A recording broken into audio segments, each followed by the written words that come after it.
Sebentar ya. Sebentar, sorry, saya ada satu dulu. Oke, langsung saya rekam ya, Pak. Pak, di-unmute dong, Pak. Oke, silakan Bapak. Sebentar dulu Bapak ya, saya sebentar buka file lupa tadi file yang belum. Oh iya, oke.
Oke, baik Al. Assalamualaikum warahmatullahi wabarakatuh.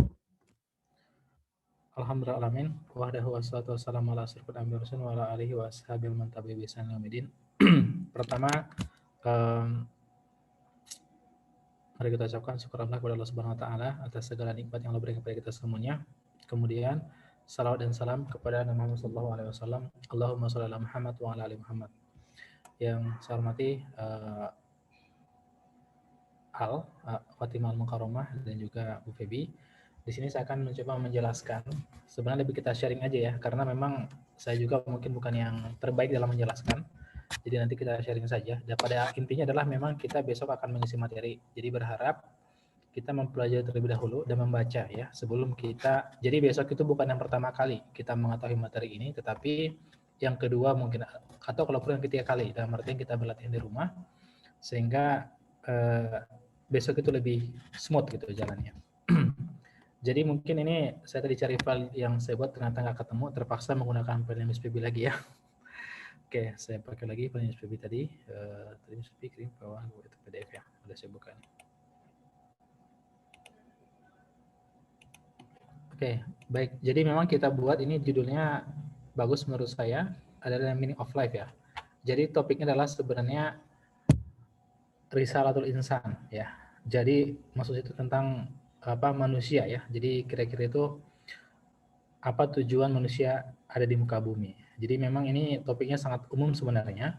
Cuman dalam hal ini kita mungkin agak ambil bagian permukaan saja. Nah, jadi yang pertama ini sudah disampaikan oleh ini tujuannya adalah mengetahui isi manusia diciptakan.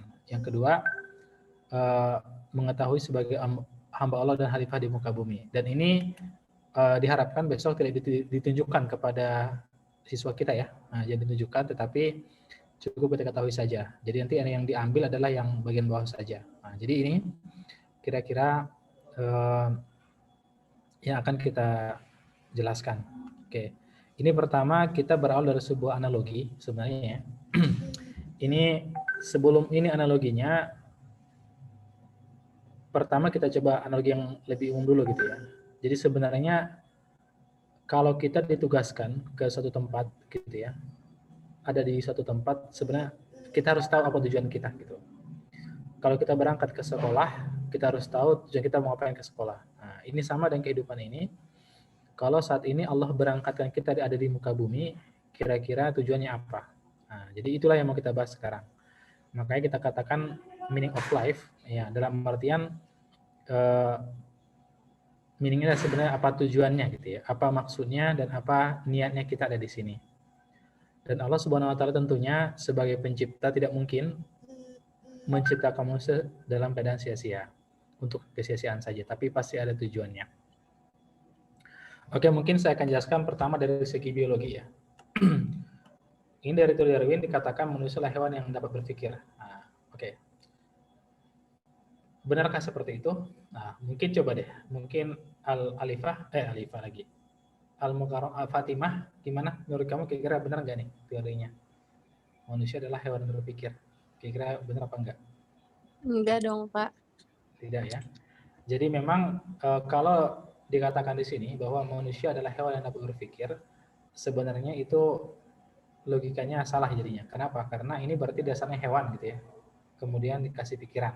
Jadi sama aja umpamanya monyet kita kasih akal gitu. Tetapi berbeda sebenarnya. Dan berarti bahwa memang kita bukan itu, tetapi kita adalah memang manusia yang diciptakan secara khusus ya. Bukan merupakan proses evolusi atau proses perubahan dari makhluk yang lain. Tetapi memang dari awal kita memang dikatakan sebagai diciptakan sebagai manusia. Itu pertama yang harus kita pahami. Jadi ini nanti kemudian habis itu kita minta mungkin, dan yang itu tadi ini mungkin lebih interaktif ya. Jadi pertama, dari mana asal kejadian manusia atau binatang, untuk apa ada di alam, dan kemudian apa yang dikerjakan manusia selama hidupnya dan kemana kira-kira setelah mati. Jadi memang tujuan daripada ini lebih tepatnya begini sebenarnya. Ketika kita bahas binatang, kita akan melihat gitu ya. Kalau mungkin bahasanya, semoga nggak terlalu tinggi bahasanya ya, bahwa itu tujuannya hanya apa namanya, ya kerja, kemudian apa namanya, rumah dan kamar mandi, kira-kira begitu. Nah, jadi dengan kita mengetahui, dan ini memang kira-kira kalau binatang seperti itu saja kan, dia cari makan, kemudian dia makan, kemudian dia buang air gitu. Jadi memang jadi dengan kita ini, jadi poinnya gini, ketika mereka nanti anak-anak itu mencoba menyembunyikan binatang, dan kita lihat kira-kira manusia apakah cukup seperti itu gitu. Apakah cukup, mohon maaf, kita mungkin kuliah, kerja, punya anak, nikah, dan mati, kira-kira begitu. Atau ada yang lebih daripada itu. Nah, jadi itu ya. Jadi poinnya seperti itu, bahwa kita harus melihat apakah pembeda kita dengan binatang. Jadi memang kita sebutkan mereka untuk menyebutkan binatang, tapi menjelaskan pola hidupnya kira-kira apa, dan kita lihat gitu. Ya, maksud saya adalah sejauh apa beda kita dengan itu gitu. Apakah sama saja atau bagaimana gitu. Kemudian yang kedua adalah ini mungkin tadi, kemana kira-kira binatang itu setelah mati. Ya ini sama, nanti kita lihat tadi, kita coba memberikan komparasi bagaimana dengan manusia gitu. Oke, baik. Itu mungkin untuk bagian pertama ya. Ini mungkin bisa sebagai pembuka ya, yang kita sampaikan sebagai pertanyaan untuk semacam stimulan bagi anak-anak kita, agar mereka mungkin lebih ini setelah itu. Baru kita bahas bahwa jadi manusia itu memang diciptakan bukan sekedar main-main. Itu tadi saya katakan. Bahwa ya kalau mungkin saya mau story fisika lagi, jangan fisika deh. Bahwa mungkin dalam dunia ini ya kita harus tahu bahwa memang nggak mungkin ya Allah itu menciptakan kita untuk tidak ada tujuannya. Ya bahkan di Al-Quran juga dikatakan seekor nyamuk sekalipun memiliki tujuan diciptakan. Ya apalagi manusia yang memang Allah ciptakan dengan sempurna seperti ini. Kemudian dari mana ke asal kejadian manusia? Ya, tentunya kita tahu ya banyak dari dari Al-Quran juga ya. Pertama mungkin ayat yang dihafal oleh anak-anak ya, surah pertama surah An-Naba gitu ya, bahwa ya laitani kuntu turaba gitu, bahwa aku dahulu adalah tanah, dalam artian tidak diciptakan. Dan banyak lagi di ayat juz 30 itu bahwa kita berasal dari tanah, itu salah satunya. Yang kedua, secara dalil akli, mungkin Pak Syukur boleh tanya deh sama Al, gimana Al kira-kira secara dalil akli manusia itu berasal dari apa? Mungkin Al bisa memberikan masukan nih, mungkin bahasa yang lebih mudah mungkin bahasanya. Gimana Al? Kira-kira apa logikanya manusia berasal dari tanah? Logikanya apa, Pak? Manusia berasal dari tanah, kira-kira Tahu, gitu. Pak. Manusia berasal dari tanah. Iya. Ya itu, kalau meninggal dikembalikan ke tanah. Oke, satu. Oke, bagus. Baik, mungkin benar sekali Bobi, satu. Yang kedua juga memang dikembalikan ke tanah, kemudian secara struktur juga gitu ya. Semua sumber makanan kita dari tanah gitu. Dan memang secara struktur kulit kita dan apa nih struktur daging gitu ya. Kemudian ini karbon ya, karbon yang banyak di tanah gitu. Jadi memang mirip strukturnya ya, karena memang di situ asalnya. Jadi memang dan juga kandungan air ya. Nah, kandungan air itu juga dari tanah. Nah, jadi memang pertama semua makanan dari tanah ya kita dapatkannya. Tidak ada yang mendapatkan mana dan salwa ya. Maksud saya tidak ada yang mendapatkan makan dari langit. Jadi dari tanah sumbernya. Baik itu minuman, makanan, itu juga dari tanah. Jadi itu pertama. Dan memang seperti itu ya. Dan yang selanjutnya adalah gini, bahwa kita sebagai sebuah unit, sebuah individu, sebagai sebuah spesies, itu ada komponen yang kita dimiliki oleh kita, yang diberikan Allah Subhanahu wa taala. Yang pertama adalah komponen akal, kemudian komponen ruh, dan kemudian komponen jasad ya. Jadi memang jasad ini adalah yang berasal dari tanah tersebut, dan kemudian ruh adalah yang berasal dari Allah Subhanahu wa taala. Nah, boleh dikatakan jasad merupakan unsur bumi kita, dan kemudian ruh merupakan unsur langit. Dan Allah anugerahkan yang bernama akal sebagai dalam artian salah satu yang kelebihan kita gitu. Jadi kita ada jasad yang dimana jasad adalah merupakan dari bumi ya, merupakan apa namanya, bentuk kasarnya kita. Nah, jadi itu dari bumi dan itu memiliki ya, dan itu memiliki kelemahan ya, tentunya sebagai unsur tanah ya. Maaf sebentar ya.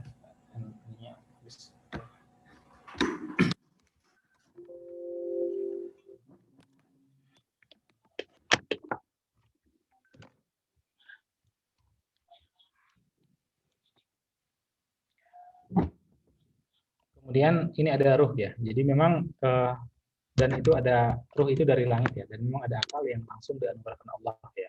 Bukan jadi dan ini merupakan, makanya kita selalu berada di antara ya dua hal, yaitu gaya tarik bumi dan juga gaya tarik langit ya. Dalam artian ketika ruh kita lebih menguasai dengan baik, maka kita akan menjadi mulia.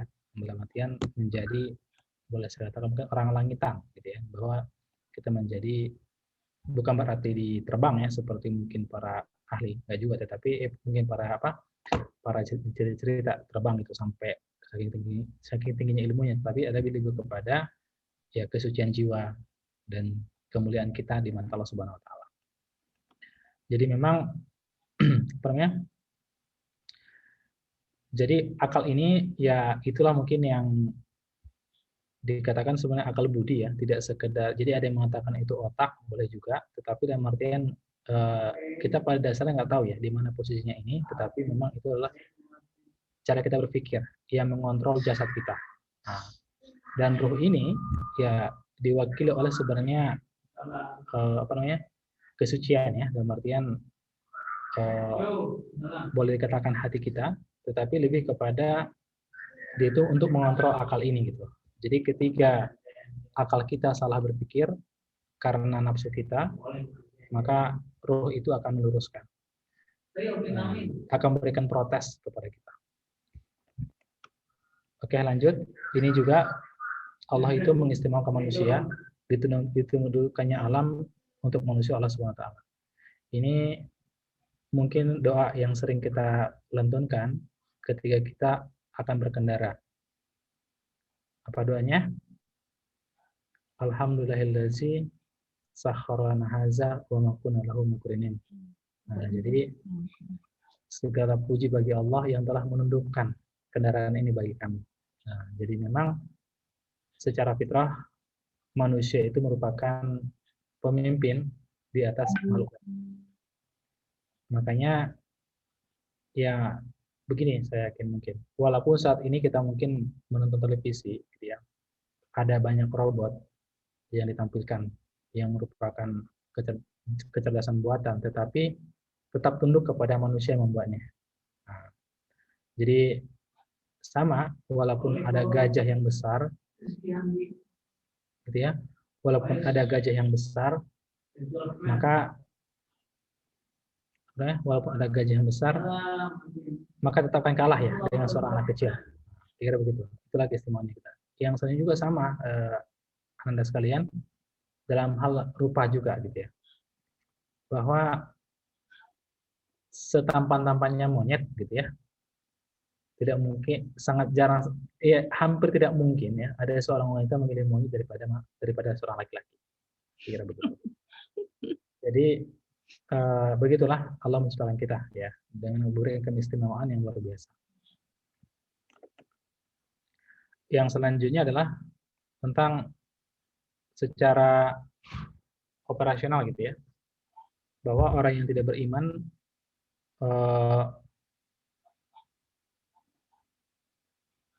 ini surah Al-Jasiyah ini saya belum baca ya. Oke, tapi begini, yang tujuan kita ada dua, yaitu beribadah dan taat ya. Dan nantian beribadah dan beramal ya. Surat Al-Jaziyah itu Ustaz, tentang apa namanya?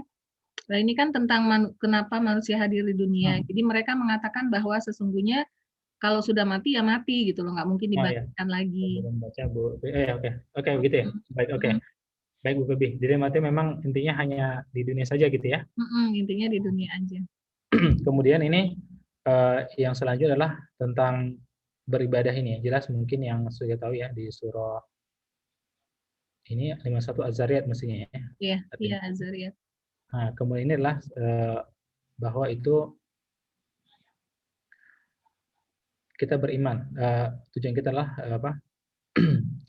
tidak ada tujuan lain kecuali untuk menyembah ya, menyembah dan beribadah. Jadi memang itu tujuan kita. Jadi memang tugas kita itu hanya taat ya, kepada Allah Subhanahu Wa Taala, dan berharap dengan ketaatan kita, dengan amal ibadah kita ini, kita dekat dengan Allah dan Allah membantu keputusan kita. Ini contohnya ada ungkapan ya, segala sesuatu yang dikerjakan sifat zahir maupun batin mendapat ridha Allah sesuai dengan tuntunan Rasulnya. Jadi ibadah itu bukan sekedar yang kita tahu selama ini dengan ibadah namanya, tetapi segala perbuatan yang mubah ya, yang mubah itu berarti yang dibolehkan, dan kemudian kita niatkan karena Allah, maka itu akan menjadi ibadah. Contoh makan, gitu ya. Makan itu boleh, hukumnya mubah. Kalau kita niat karena Allah, itu akan menjadi ibadah. Jadi ini sesuai mungkin dengan hadis yang kita tahu, bahwa sesungguhnya segala amal disertai dengan niatnya, dan seseorang akan mendapatkan apa yang diniatkannya. Jadi kalau kita berniat bahwa makan itu adalah merupakan untuk Allah Subhanahu Wa Taala, itu akan jadi ibadah. Kemudian yang selanjutnya adalah taat ya kepada Rasulullah. Jadi ini taat kepada Rasulullah SAW ini karena ketaatan kepada Rasulullah merupakan ketaatan kepada Allah Subhanahu Wa Taala. Jadi banyak ya ayat Al-Quran menunjukkan itu ya, dan hadis juga banyak menunjukkan bahwa memang kita harus taat kepada Allah dan Rasulnya. Jadi memang ini lebih tepatnya sebenarnya bukan sekedar kita taat ya, tapi lebih kepada sebenarnya kita mencoba untuk mencintai apa yang harus lakukan. Segala apapun itu harus coba kita rujuk ya kepada bagaimana Rasulullah mengatasinya. Jadi contoh kita ada masalah, kemudian kita akan tahu bagaimana ya Rasulullah ketika begini gitu. Ketika kita mau marah, maka kita akan bertanya bagaimana Rasulullah ketika akan marah. Atau ketika kita merasa umpamanya sedang banyak masalah, kita akan bertanya bagaimana Rasulullah ketika banyak masalah. Jadi menjadikan Rasulullah sebagai satu rujukan utama dalam segala hal yang mau kita lakukan. Dan ini ya mungkin Anda sekalian bahwa Rasulullah ini luar biasa ya rasa cintanya kepada kita. Gitu. Ketika beliau wafat sekalipun, yang diingat bukan yang lain kecuali umatnya. Dan mungkin ada sebuah hadis dikatakan, Rasulullah, aku rindu bertemu dengan saudara-saudaraku. Para sahabat bertanya, siapakah saudaramu? Bukankah kami adalah saudaramu? Kata para sahabat. Kata Rasulullah, bukan. Kalian bukanlah saudaraku yang kau maksud, tapi adalah sahabatku. Saudaraku adalah mereka yang tidak pernah mendengarku, tidak pernah mengenalku, tetapi mereka mengikuti ajaranku. Jadi itu mudah-mudahan ya tadi itu ya bisa membuat kita ya semakin taat dan cinta kepada Rasulullah SAW. Kemudian ini sangat panjang lagi ya. ini ada kemana setelah mati, ya memang saya katakan tadi, kalau kita mengatakan hewan atau binatang yang tadi mati, ya mati aja. Tetapi manusia tidak berhenti di situ, bahwa kematian itu merupakan step kehidupan yang selanjutnya. Kita awalnya adalah kondisi mati, kemudian dihidupkan dengan ruh, hidup lagi, kemudian kita awalnya lemah, makin kuat, kemudian lemah lagi, dan mati kembali. Dan kita kembali dikuburkan ke dalam tanah, dan di sini ketika kita masuk ke dalam tanah dan dikuburkan, ya ruh dikembalikan lagi, dan di situ kita mulai bertanggung jawab apa yang harus kita lakukan. Jadi step perjalanan kehidupan selanjutnya dimulai, kita akan menjalani ya proses yang disebut alam barjah. Di sana itu sudah ada ya bagaimana kita nanti ketika di alam barjah kita menanti sampai hari kiamat, ada hari pengadilan ya, dan dipertanggungjawabkan semuanya. Jadi pada hari pengadilan itu segala sesuatu yang ada di tubuh kita itu akan berbicara, akan menjadi saksi. Ya mungkin kalau boleh, mungkin kita juga boleh mungkin buka ya lagunya Bimbo ya, tentang apa sih itu? Bukan Bimbo ya, bisa Krisya ya, lagunya Krisya kalau nggak salah, boleh dibuka itu tentang itu Krisya kan benar ya. Nah, coba itu mungkin nanti dibuka juga, karena mungkin ya boleh juga kita dari Al-Quran kita bacakan, tetapi mana tahu mungkin ini boleh juga itu. Kemudian tentunya setelah itu ada hari pilihan ya, dalam artian dari setelah kita melalui tadi prosesi hari kiamat itu, maka nanti ujungnya adalah surga dan neraka. So, tentunya kita sekaligus harus berpikir ya, mengharapkan Allah mau memasuki dalam surganya. Tentunya caranya ya begitu tadi ya, ketika kita berbuat baik dengan banyak pahala dan Allah ridho kepada kita, maka dengan rahmat Allah kita akan masuk ke dalam surganya. Tapi jika tidak, ya na'udzubillah min dzalik. Ya mudah-mudahan ini kita terus konsisten dalam kebaikan ya. Kemudian ini juga adalah konsekuensi tadi, karena memang tadi kita dianugerahi akal. Jadi ini pembedanya ya. Dianugerahi akal, dan kita juga ada nafsu memang, yang berasal dari jasad tadi. Nah, nafsu inilah yang kadang-kadang nafsul ammarah bisu itu yang membawa kita kepada keburukan. Tetapi apapun pilihan kita harus bertanggung jawab dalam hal itu. Mungkin ada sedikit kisah ya. Kisah ini mungkin bisa salah kisah ini, tapi mungkin bisa sekedar rujukan saja. Jadi waktu itu ada dua malaikat ya, awalnya malaikat mereka namanya malaikat Harut dan Marut gitu ya. Terus mereka merasa ini kepada manusia, kok bisa sih ya manusia itu jahat sekali gitu. Tapi akhirnya mereka menantang Allah gitu ya. Akhirnya mereka menantang Allah.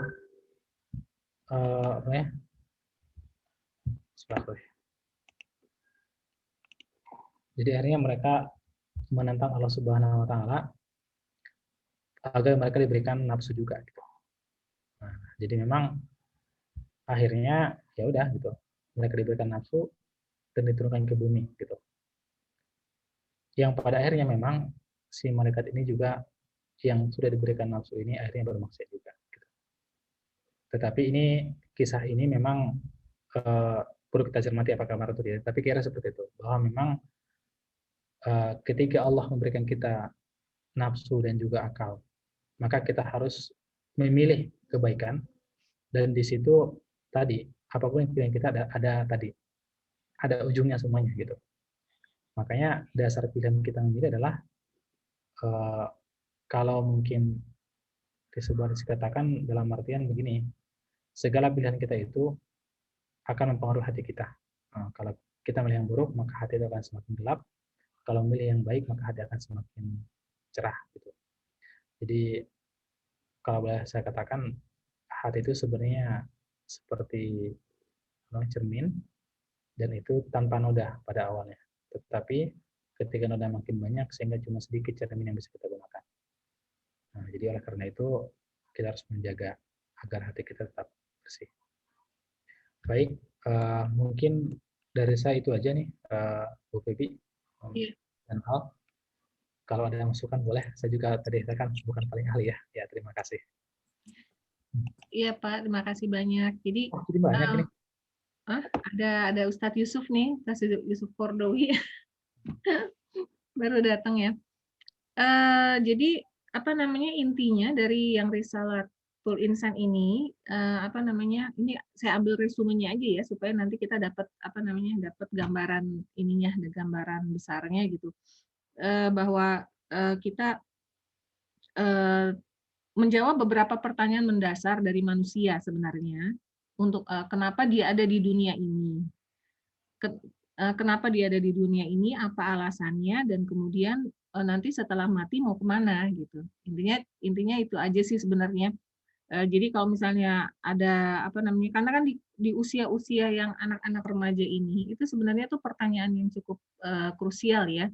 Bahkan kalau yang kadang-kadang nggak berpikir sampai ke sana anak-anak, mungkin kita harus kasih pemicu-pemicu supaya mereka berpikir ke sana. Ada beberapa anak yang kritis gitu ya, itu sudah memiliki pertanyaan yang seperti itu gitu loh. Ngapain sih sebenarnya kita di dunia? Iya Mbak Fatimah. Assalamualaikum. Waalaikumsalam warahmatullahi. Kenapa kita apa namanya ada di dunia ini untuk apa? Makanya kita kasih tadi dalil-dalil. Mungkin yang paling penting itu dalil yang di surat Az-Zariyat ya, 51, 56 itu ya. Apa namanya? Wa ma khalaqtul jinna wal insa illa liya'budun, ya kan? Jadi tidaklah aku ciptakan jin dan manusia kecuali untuk beribadah kepada aku. Itu perintah Allah. Jadi tujuan Allah menciptakan kita secara umum adalah untuk beribadah.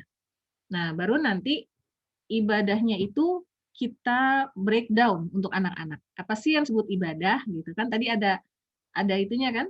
Ada apa namanya tadi di itunya Pak? Ada definisinya ya. Dari siapa tadi saya lupa ya.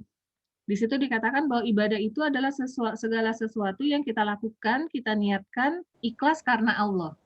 Jadi apapun itu, bahkan ketika kita memungut sampah gitu ya, tapi kita niatkan ikhlas untuk Allah ya, maka itu bisa menjadi ibadah. Artinya kalau ibadah berarti ada konsekuensinya, ada pahalanya gitu. Ada reward yang Allah sediakan ya.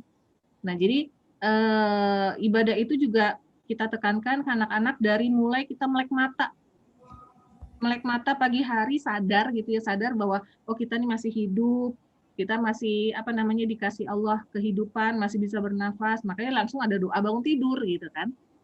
Habis doa bangun tidur, kemudian mulai misalnya mau mengambil air wudhu ke kamar mandi, masuk kamar mandi ada doanya lagi gitu.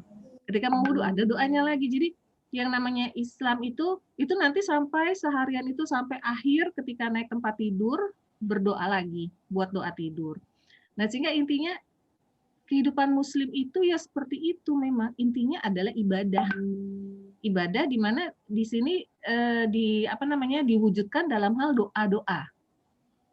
Nah, sehingga nanti anak-anak kita minta untuk terbiasa dengan melakukan doa-doa ketika mereka dalam beraktivitas. Mau belajar doa, bahkan mau ke kamar mandi gitu kan, mau kamar mandi, mau buang air kecil, mau buang air besar, itu disertai dengan doa. Nah, ketika tidur juga begitu gitu ya. Nah, jadi semua ibadah apa namanya aktivitas harian itu kerangkanya adalah beribadah gitu. Sehingga anak-anak paham, oh ternyata memang kita ini diciptakan untuk seperti ini gitu loh, untuk selalu mengingat Allah, untuk selalu beribadah, mengerjakan amal baik, sehingga isinya tuh sebenarnya sehari-hari itu adalah peluang-peluang untuk mengumpulkan pahala. Jadi kayak nabung pahala ya, walaupun sedikit-sedikit gitu ya. Kan kalau itu kan ya mungkin pahalanya nggak seberapa, kecil-kecil gitu ya, tapi mudah-mudahan yang sedikit itu lama-lama menjadi bukit gitu kan, dan kita akan merasakan manfaatnya di akhirat gitu. Oh ternyata udah dapat pahala sekian banyak. Nah pertanyaan yang kedua itu tentang itu setelah kalau sudah sibuk beribadah setiap hari begitu yang dilakukan gitu ya, dari kecil sampai besar gitu ya, cuma nanti apa namanya aktivitasnya berubah-ubah. Kalau masih murid-murid mungkin belajar, nanti kalau sudah mulai kuliah, belajar, beraktivitas yang lain, berteman dengan yang lain, berorganisasi gitu ya. Kemudian nanti kalau sudah kerja, aktivitasnya apalagi, ganti-ganti lagi. Nah, itu semua adalah ibadah gitu. Nanti setelah itu sudah tua, kemudian sudah sudah mulai sakit-sakitan, sudah tua, terus nanti akhirnya meninggal, terus kemana? Kita ini kemana akhirnya? Nah, itu juga akan menjadi pertanyaan yang sebenarnya sangat mendasar sekali. Setelah ini kita mau ngapain sih? Setelah di dunia ini kita akan kemana? Gitu. Kan anak-anak cuma taunya ya mati lah gitu. Tapi mati itu apa yang kita alami? Gitu. Ada apa di sana? Nah, itu yang mungkin menjadi tanda tanya besar. Jadi mungkin kita bisa ceritakan sedikit bagaimana itu tadi seperti yang dikatakan Pak Syukur gitu kan. Setelah meninggal itu nanti semua amal-amal kita akan dihisap gitu kan. Sebenarnya masuknya pembahasan hari akhir gitu ya. Pembahasan hari akhir, iman pada hari akhir gitu.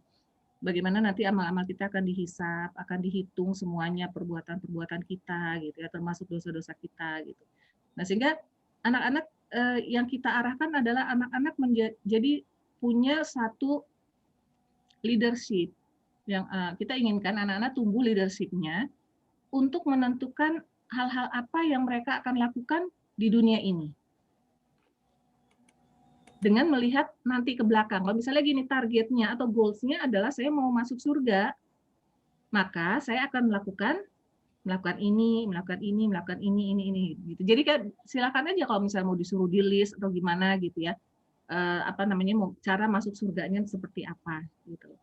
Tapi paling tidak anak-anak jadi punya kebiasaan untuk memimpin dirinya sendiri bahwa saya nggak mau melakukan perbuatan itu. Saya nggak mau melakukan perbuatan yang buruk. Kenapa? Dia tahu alasannya kenapa. Bukan karena takut dimarahin mama, bukan takut dimarahin sama gurunya, bukan. Tapi dia lebih kepada karena saya tahu kalau saya melakukan itu maka saya akan mendapatkan dosa. Jadi hal seperti itu yang kita mau tumbuhkan gitu ya, sehingga anak-anak punya tumbuh jiwa leadership pada dirinya. Bukan ketakutan akan dimarahin sama orang tua atau sama gurunya gitu, tapi lebih kepada pemahaman bahwa saya tidak melakukan ini karena begini. Saya mau melakukan itu karena begini, gitu. Jadi ini juga kembali kepada masalah hadis dari Nabi Muhammad yang mengatakan kullukum ro'im wa kullukum mas'ulun an ro'iyati. Bahwa setiap manusia itu atau setiap orang itu adalah pemimpin. Sehingga kini kita mengajak anak-anak untuk mulai berpikir masa depan. Mulai berpikir untuk kehidupan masa depannya yaitu di akhirat.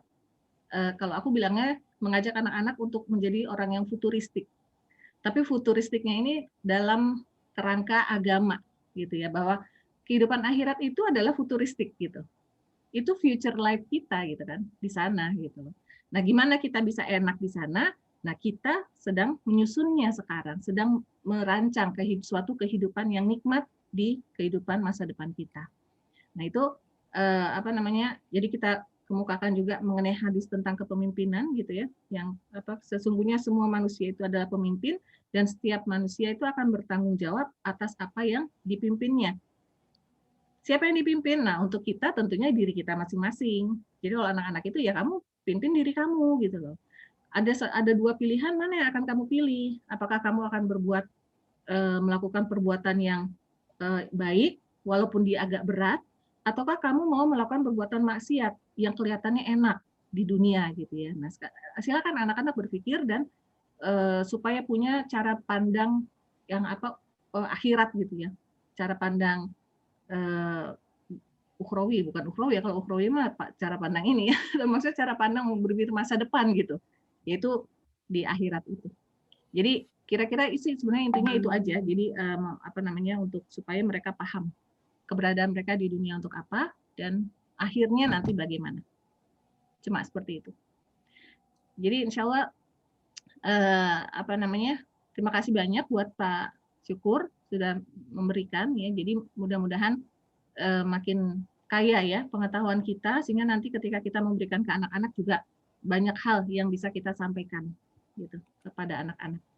Baik, karena ini sudah mau jam 2 dan sudah lumayan banyak ya ininya. Mudah-mudahan nanti teman-teman juga bisa meramunya lagi ya dengan versi teman-teman. Kita kan hanya ngasih trigger aja nih Pak ceritanya ya supaya nanti teman-teman bisa lebih ini lagi gitu, lebih bisa mengembangkan lagi.